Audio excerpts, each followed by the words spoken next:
Ya, muy buenas noches para todos, ya alumnos. Bueno, ya yo soy el doctor Fernando Fernández Chafloque. Bueno, mi primer nombre es Félix también, ¿no? Muchas veces pude, pero con bastante cariño. El día de hoy, bueno, mi especialidad es la neurocirugía. Entonces vamos a hacer una introducción de la injuria cerebral, de la base molecular para ustedes, para que puedan un poco entender el mecanismo de fisiopatología que tenemos en este caso. La injuria cerebral realmente viene a ser la primera causa de dolencia en la parte neuroquirúrgica. Entonces, por eso que tocamos ese tema. ¿Ya? Entonces, las bases moleculares de la injuria cerebral. Mi nombre, yo soy especialidad en neurocirugía. Por favor, no sé si tengan poniendo el audio, pero quiero que el video. 3, 2, 1 好，我们说一个翻译呢，三个。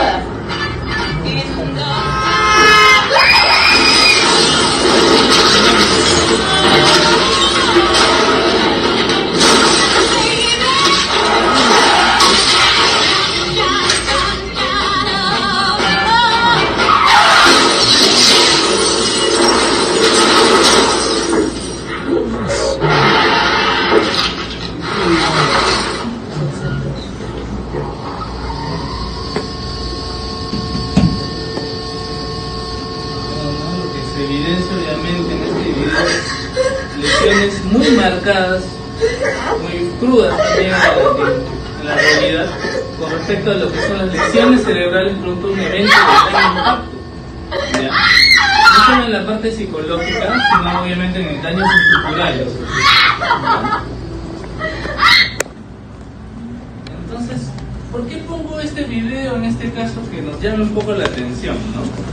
Entonces yo recuerdo mucho a mi maestro, el doctor Benjamín Pasalia, que es un médico, en este caso, que se abocó a la bioquímica, es un científico renombrado, es el único médico nominado a premio Nobel en bioquímica molecular. Entonces, por eso traté siempre de recordar al doctor, y estamos viendo estas imágenes para captar su atención de ustedes, ¿no? Para que entre un poquito mejor esta situación, que el ambiente no sea tan cargado. La injuria cerebral es el padecimiento más frecuente en nuestra práctica clínica en pacientes críticos con daño cerebral, en este caso agudo. Esto nos trae una morbilidad y mortalidad muy elevada. Los accidentes de tránsito es lo que lleva realmente la mayoría de lesiones en el cerebro, ¿no?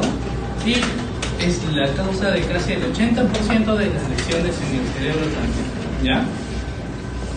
De manera objetiva se define como un aumento patológico, correcto, de la cantidad de líquido que se encuentra dentro de nuestro cerebro. Este volumen agregado al que tenemos produce daño. El cerebro como estructura es el único hueso que tiene dos características. El cráneo tiene una diploide, tiene dos capas, a comparación de la otra parte del cuerpo no. Por eso que los futbolistas la pueden utilizar metiendo el gol, ¿no? Lo más fácil, ¿no? Pero es muy frecuente que cualquier hueso de la estructura de tu economía se lesione o se fracture o se fisure, pero es muy difícil que el hueso del cráneo se fracture. Debe de haber algún tipo de mecanismo de fuerza en un punto con mayor presión para que pueda darse ese tipo de lesión. La consecuencia de estas lesiones en el cerebro son muy mortales, como el video nos los muestra. La isquemia secundaria, este evento, ¿sí?, que es una cascada, produce una lesión hacia el flujo del cerebro, que puede ser en un segmento o puede ser global. La modificación de estos compartimentos que tenemos en el cerebro, o sea, tanto los glóbulos, la sangre, las arterias, ¿sí?, que fluyen, aparte del líquido cefalorraquídeo que está dentro del cerebro, genera mayor volumen, mayor edema. Entonces es peor. El objetivo de esta primera parte es lograr el adecuado entendimiento de los eventos subyacentes, ¿sí?, y fisiopatológicos, del diagnóstico y monitoreo que permita reducir la casuística y el resultado final de la morbimortalidad y la mortalidad, en este caso, de los pacientes, ¿no? Hay que entender esta parte, cómo es la secuencia. Esta es una tomografía de uno de nuestros pacientes que tuvo un accidente de tránsito. Miren acá, es una lesión estructural, la tomografía con reconstrucción en 3D. Acá tenemos otro evento, que en este caso es un evento hemorrágico dentro del cerebro, ¿no? Entonces, son dos eventos que dan injuria, pero son de distinta etiología. Esto es una lesión vascular, ¿sí? Y este es un traumatismo encefalocraniano, que es lo más frecuente.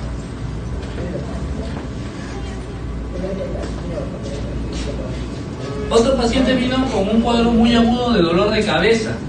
Entonces, este paciente ingresa a una sala de emergencia con trastorno neurológico y agregado a eso viene también con una convulsión. Se le toma una imagen tomográfica y es esto. ¿Y queda eso cuando se hace un estudio de mayor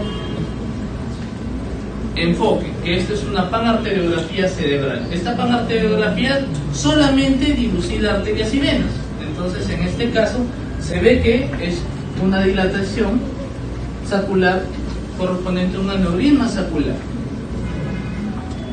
Entonces, luego tenemos que hacer una reconstrucción de este tipo de lesión, ¿sí? Para calcular en este caso las dimensiones, el cuello, el fondo.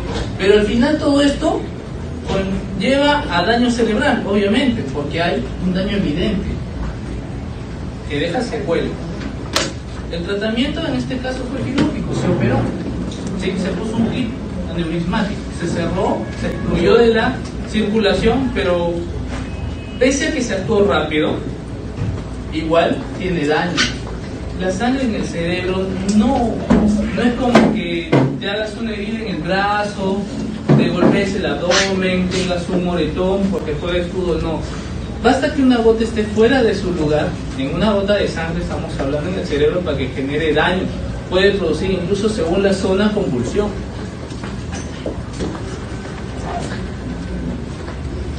Tenemos otro tipo de lesiones. Este es un paciente con proyectil de arma de fuego, ¿no?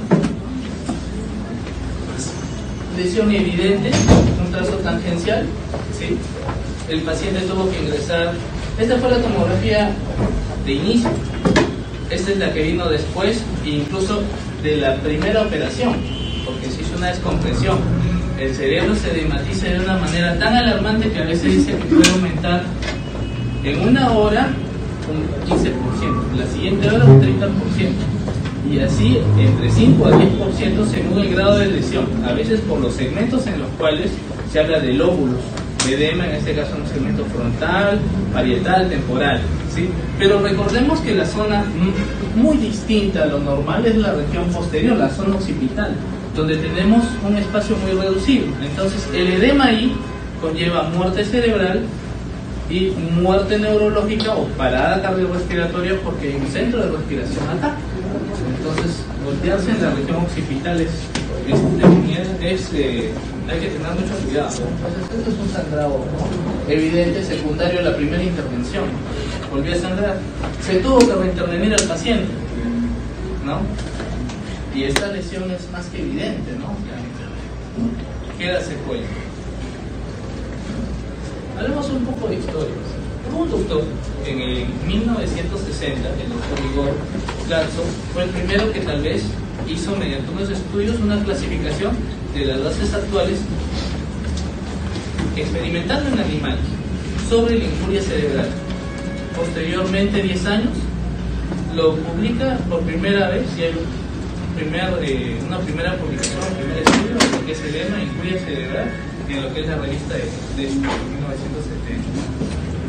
Entonces, las lesiones primarias, sí, producto de un evento, un golpe, ¿no?, conllevan a qué? A una contusión.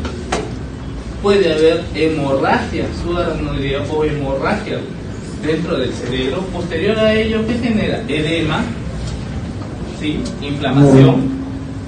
Este edema produce restricción de compartimentos, produce hipoxia, y después de eso el fenómeno final es la hemorragia, ¿sí? Esta es la fisiopatología en cascada mayor, ¿ya? Tengamos una visión. Ahora vamos a empezar a entrar un poco más a la parte de la bioquímica. Entonces nosotros recordamos que existe una bomba sodio-potasio TPasa, ¿no? Entonces esta es la membrana, sí, tiene que tener sus características, pero el sodio siempre está para adentro. Pero para que pueda funcionar en este caso, la parte molecular de una célula normalmente necesita 3 moléculas de sodio, ¿sí? Que ingresan a un canal, pero necesitan una activación. Esta activación nos la va a dar el ATP, se fosforila. Este segmento que llega acá nos permite que esto cambie la conformación del voltaje de la membrana, y producto de ello nos permite que la membrana cambie su compartimento y pueda salir el sodio. Mientras que esté el fosfato, nos genera una llave de seguridad, porque no se va a meter un intruso. Y solamente entra en este caso el potasio. Ese es el primer voltaje que se da a nivel molecular de membrana, ¿sí?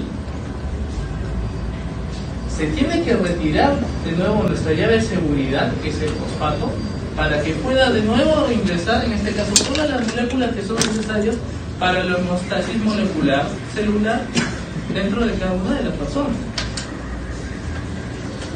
Si es que esto no se cumple, entonces empezamos con los problemas realmente. La hipoxia debida a una lesión, cualquiera que sea por un tumor, sea por un sangrado, sea por un golpe, por un traumatismo, por inflamación, edema. Hay personas que tal vez lamentablemente no tienen un criterio para operarse, o sea, se golpearon la cabeza, perdieron el conocimiento, pero al final no tuvieron que operarse. Y no es de que sea malo, solamente hubo inflamación y edema, pero se controló, no tuvo criterio de operación. Si no tuvo criterio de operación, no hay problema, se maneja de la parte médica, ¿ya? La hipoxia en este caso de un paciente genera que nosotros tengamos que utilizar más energía de lo normal mediante una glicólisis anaerobia, ¿sí? Y disminuimos nuestra energía de los ATP celulares dentro del cerebro. Pero ¿qué pasa? Eso se cansa. Es como si tú empiezas a correr, igual utilizas al inicio una buena resistencia y después tienes que respirar un poco más profundo para que utilices el mecanismo anaerobio, ¿no? Y entonces cuando se empieza a agotar este tipo de energía celular a nivel molecular, empieza a haber una alteración de la bomba de sodio-potasio. ¿Y qué pasa? También conlleva una alteración de la bomba de calcio por correspondiente carga iónica. Entonces, si tienes una alteración de la carga iónica, la homeostasis empieza a perderse. Empiezas tú a perder energía sin que te des cuenta. El acúmulo, en este caso del sodio, queda a nivel intracelular, ¿sí? Y se genera en este caso falta de fuerza para que haya moléculas de salida.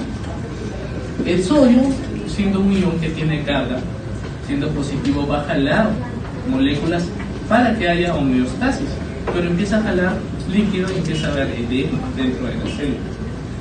Hay una caída, en este caso, como sumando dentro de los iones y cargas, en este caso una caída del pH intracelular, con aumento de calcio, porque se empieza a romper los poros y las cadenas de salida del sodio. Entonces se penetra por ahí como un ion, siendo el calcio, se libera calcio, que produce edema intracelular.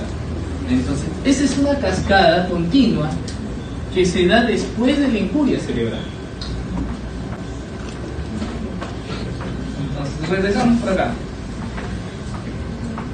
Luego de que empieza a haber estos tipos de lesiones del calcio, vienen las proteasas y las fosfolipasas. ¿Y las proteasas qué son? Son enzimas, proteínas catalizadoras, que en este caso no deben activarse, pero estas proteasas empiezan a generar una cascada bioquímica de las apopurinas y de las caspasas de radicales libres, que también generan mayor inflamación, ¿correcto? Esta inflamación sigue siendo un mecanismo de feedback, pero en este caso no negativo, sino positivo. Las fosfolipasas rompen más, en este caso, la membrana y empieza a haber un ingreso muy abrupto, ¿sí?, de iones, sobre todo el calcio. El calcio en este caso sale de su lugar y empieza a llamar al glutamato. El glutamato es, en este caso, una sustancia que cuando está presente ya genera lesión. Recuerden esto, el glutamato cuando está presente, en las vías del glutamato es porque cuando hay glutamato y concentración elevada es porque ya hay lesión. Porque esta es la última parte del mecanismo, en este caso fisiopatológico, de la cascada bioquímica de la injuria cerebral.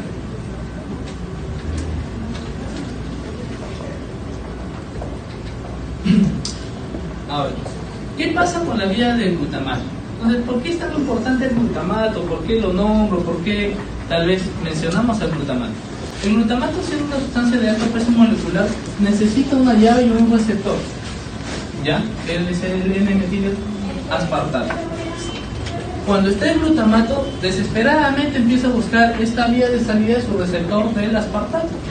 Entonces, el aspartato está justo en la membrana celular. ¿Y qué pasa si el glutamato está? Dije que esta es una parte caótica, ¿no? Hay daño.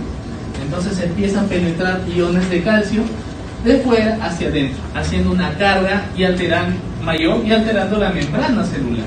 Entonces, producto de ello, el calcio que ingresa produce mayor daño. Dentro de las características de esta injuria, hay que resaltar que también nos dan 3 clasificaciones, como nos dijo en primera instancia el investigador, pero nos dan 3 tipos de injuria o edema. Vamos a hablarlos, vamos a denominarlos para que tal vez tengamos con ejemplos, esto sea más fácil de ingresar a nosotros y captar, ¿no? El edema de tipo vasogénico, ¿ya? En este caso, el edema vasogénico es la interrupción de la barrera hematoencefálica, como bien sabemos, ya porque estamos hablando de injuria cerebral, lo que permite un incremento de la permeabilidad y escape, en este caso de fluidos del espacio intravascular, o sea, dentro del cerebro, correcto, al espacio extracelular. ¿Sí?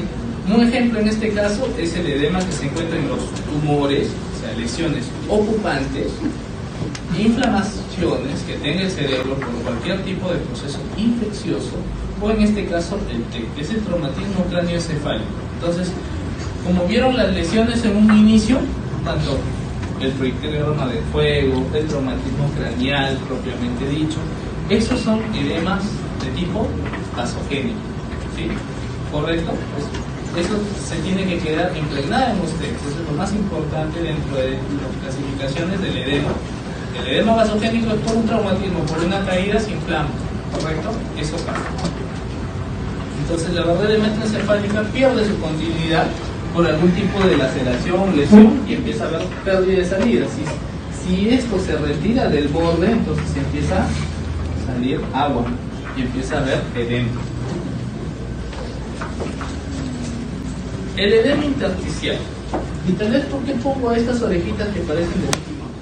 Así nos lo relatan los libros cuando nosotros a veces estudiamos, ¿ya?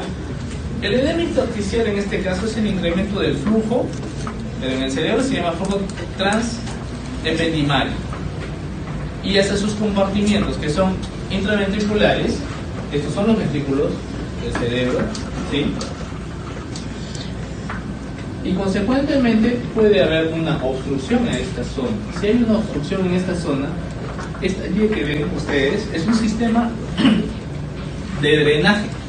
Este sistema de drenaje, si se ve obstruido, genera una retención y eso es retrógrado. Entonces va a empezar a dilatarse los ventrículos y va a haber una hidrocefalia. Entonces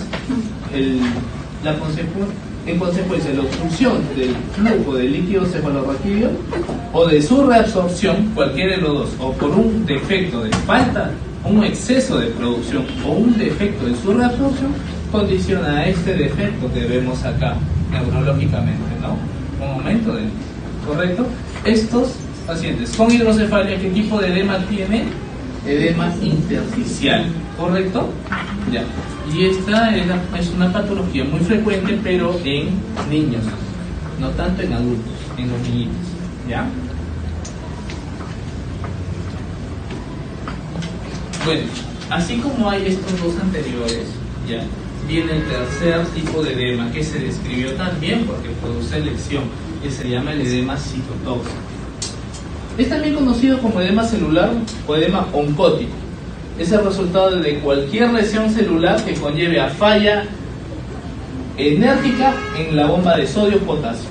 O sea, hay una alteración de erupción de esta bomba y produce en este caso incapacidad para mantener gradientes iónicos, ¿correcto?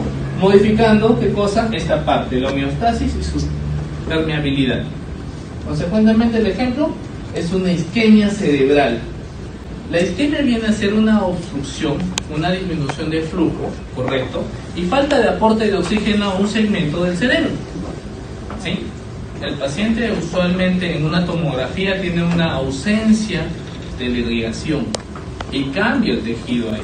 Entonces, si tú ves un cambio ahí, bueno, nosotros que tal vez tenemos más afluencia de ver las imágenes, es una lesión de tipo isquémico. También se puede ver alteraciones metabólicas sistémicas, también puede darse, ¿ya?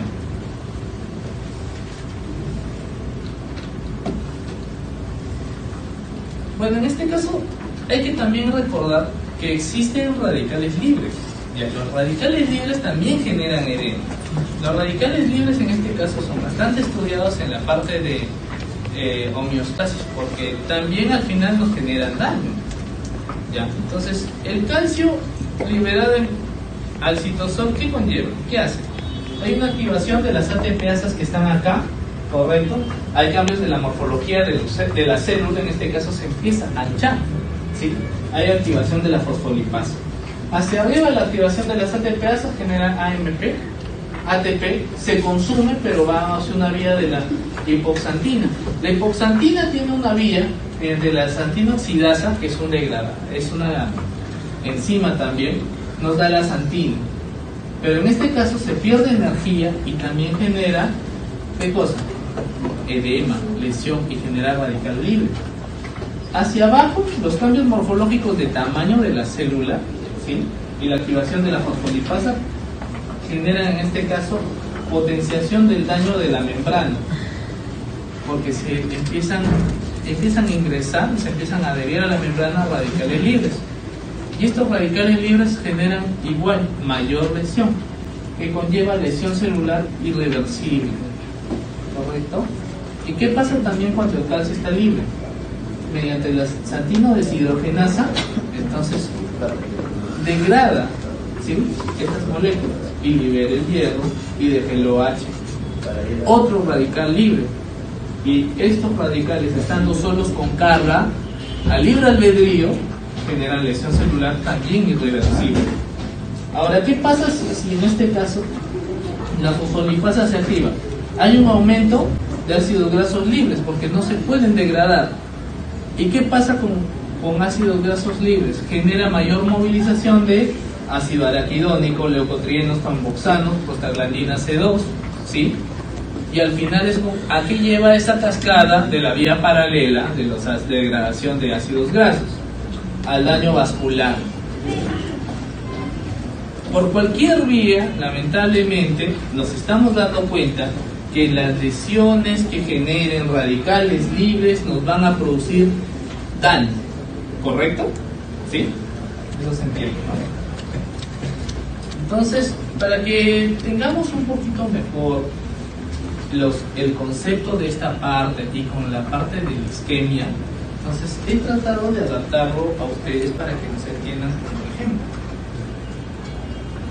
Entonces tenemos el corazón y empieza a fibrilar, empieza a tener un ritmo inadecuado, ¿ya?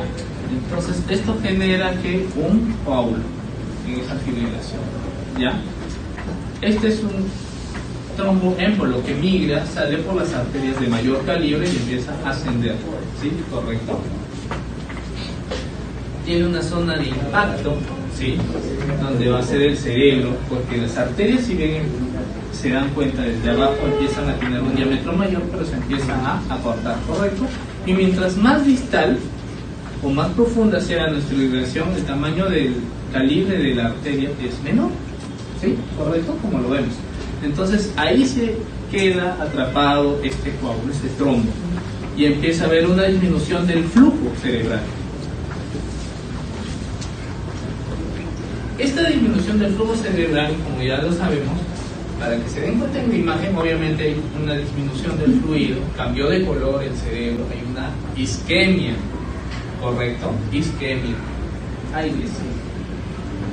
Entonces, el paciente, según la zona, obviamente, de la lesión, nosotros tenemos el hemisferio, dos hemisferios, uno es el derecho y el izquierdo.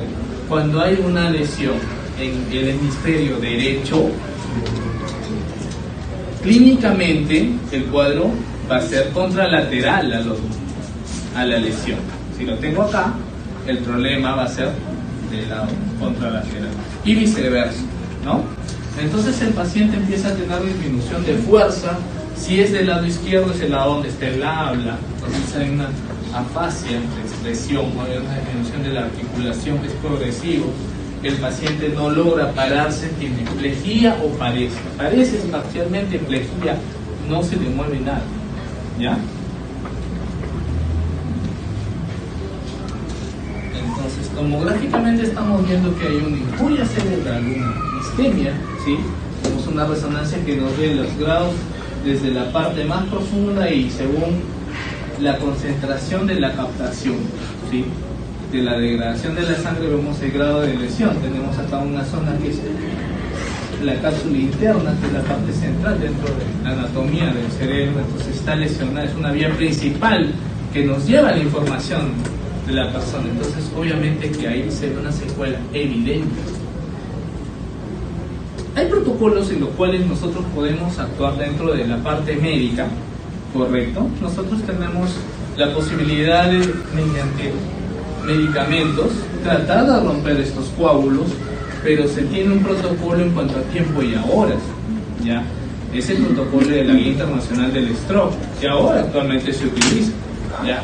En este caso, hay problemas que se dan acá en la vida real. Yo he utilizado este protocolo desde hace 5 años. Yo recuerdo cuando era residente de primer año casi me destruyen, porque con el R3 de neurología evaluamos el paciente, teníamos una escala que es la escala de Niche. Entonces tenemos un paciente con focalización aguda en un tiempo prudente. El tiempo prudente es menor de 4 horas y media. Si tenemos ese protocolo activo, entonces si captamos bien al paciente, hacemos una buena análisis, el interrogatorio adecuado, podemos actuar salvándole la vida. Entonces utilizamos activador del propinógeno tisular, ¿sí? El alteplasa llamado comúnmente. Entonces este se encarga de romper los coágulos, pero siempre y cuando estemos en un tiempo determinado. Esta zona de isquemia tiene una zona que es como sombra acá, que es una zona de penumbra. Puede haber reperfusión, siempre y cuando lleguemos con el medicamento y podamos colocarlo y tengamos el protocolo debido, cumpliendo, observándolo en tanto tiempo, todo eso. Pero si es que no cumplen eso, entonces este coágulo se degrada y se empieza a expandir y la lesión aumenta. Y no solamente eso, genera edema mayor, trombos se disparan a unas zonas más alejadas y al final el cerebro aumenta y se hincha y tiene que operarse, y a veces el pronóstico realmente es malo. Pese a ello, por la gravedad de los casos, se tiene que cumplir el protocolo para stroke, ¿ya? Tratando de cumplir los parámetros, en este caso ya establecidos. En este caso, la isquemia que tenemos acá siendo mayor, pasó el tiempo para hacer en este caso la terapia endovascular de rescate para el stroke, ¿ya? Entonces, si no se pudo lograr en este caso la trombolisis endovenosa con medicamento, se puede hacer mediante un sistema distinto. Hay también sistema de catéteres. Si es que el cerebro en este caso está como este, que tiene mayor tamaño, los catéteres me van a reperfundir, me van a abrir de la vía, pero no me van a cambiar el pronóstico del paciente. Y recordemos que el cerebro es un lugar donde no entra aire, acá no entra aire, si no tuviéramos gérmenes anaerobios, ¿no? Entonces, ¿qué debemos hacer ahí los neurocirujanos?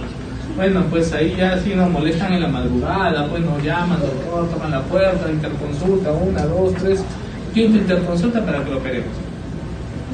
Nosotros lo que le brindamos es hacer una craniotomía compresiva, retirar la parte de la plaqueta ósea desde acá hasta acá para que el cerebro pueda expandirse. Le retiramos el hueso y hacemos un halo injerto o auto injerto también. Se lo bajamos acá a la pancita y lo guardamos hasta que el cerebro descienda. ¿Ya? Mucho va a depender las comorbilidades que tengan, los factores, la edad. obviamente que también juegan un papel importante en eso, ¿ya? Entonces, cuando el paciente entra en isquemia, el paciente tiene que estar en una unidad así parecida, realmente. Así. Y si no tiene, bueno, los médicos peruanos tienen una característica, si no hay, de hecho que a veces no es necesario, pero lo que hacen es más de lo debido. Nuestra realidad es algo muy distinta a instituciones amplias, a otros países, a otros sistemas de sanidad, ¿ya? Otros sistemas de vigilancia también. Entonces, en este caso, así como deberíamos tener un paciente, con dos enfermeras, una monitoreo, otro, después la doctora por acá. Si necesitas algún examen, en este caso, monitor está ahí con la parte cardíaca, en este caso el ecógrafo, fluidos, ves, todo eso, o sea, todo a la mano. Eso sería lo ideal, de un monitoreo adecuado. Pero ¿qué pasa si es que ese monitoreo al final nos dice de que el paciente está yendo mal, ¿no? Y al final el paciente se deteriora clínicamente, empieza a ver funciones vitales muy bajas, ¿no? Entonces nos está llamando la atención acá porque dentro del cráneo el cerebro se está hinchando y aumenta el diámetro. Eso se puede cuantificar mediante escalas tomográficas, ¿ya? Entonces lo que nos queda ahí es hacer una intervención quirúrgica.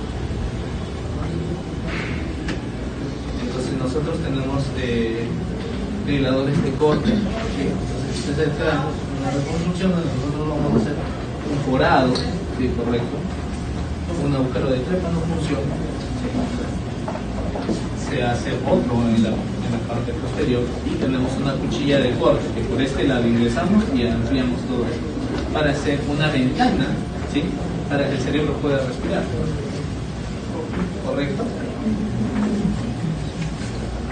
Entonces la parte quirúrgica de nosotros no solo termina ahí.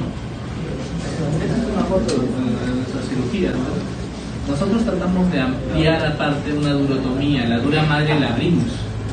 Entonces exponemos el cerebro, este es el cerebro real. Entonces, mientras más rápido sea esa intervención, mejor pronóstico tiene el paciente, porque hay cerebros que están opacos, oscuros o sin latido cerebral. Entonces, ahí el paciente, el pronóstico, por más que lo haga en la mejor clínica, ya tiene secuela evidente, ¿ya? Pero en este caso, se hizo una durotomía amplia, una craneotomía descompresiva, el cerebro, y el cerebro, miren las características que tiene. Tiene edema cerebral, tiene áreas de hemorragia, pero dentro de ello guarda algunas características en las cuales pueden observar. Todos los mecanismos que hemos hablado fisiopatológicos se van a dar acá, pero esta es la última oportunidad que tiene el paciente para salvarle la vida y generar un mejor estado clínico. Por eso es que nosotros intervenimos, ¿no? Pero todo parte de la parte molecular, porque si no entendemos esta parte, siendo en este caso mis compañeros de la especialidad quirúrgica en neurocirugía, no van a poder arriesgarse a hacer esto o no van a entender cómo se hace. Y para llegar a esto tienes que leer desde tus principios biomoleculares, ¿correcto?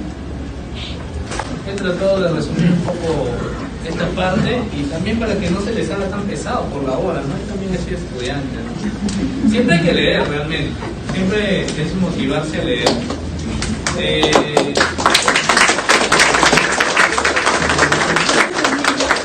Lo que más me da risa es de que cuando yo cogí un libro, cuando era chico, mi papá me pegó y era porque lo había dejado fuera de su lugar, donde debía estar, que era la biblioteca.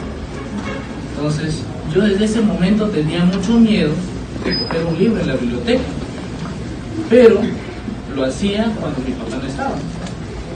¿Ya?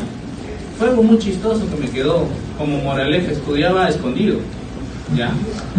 Pero mi hija se achoró, porque ella tiene a las justas 4 años, pero lo más chistoso de todo esto, de mi hija, es de que ella cogió un libro que es escuela para hijos y para padres, pero mi hija no sabe ni siquiera leer, ¿no? Por su edad, obviamente.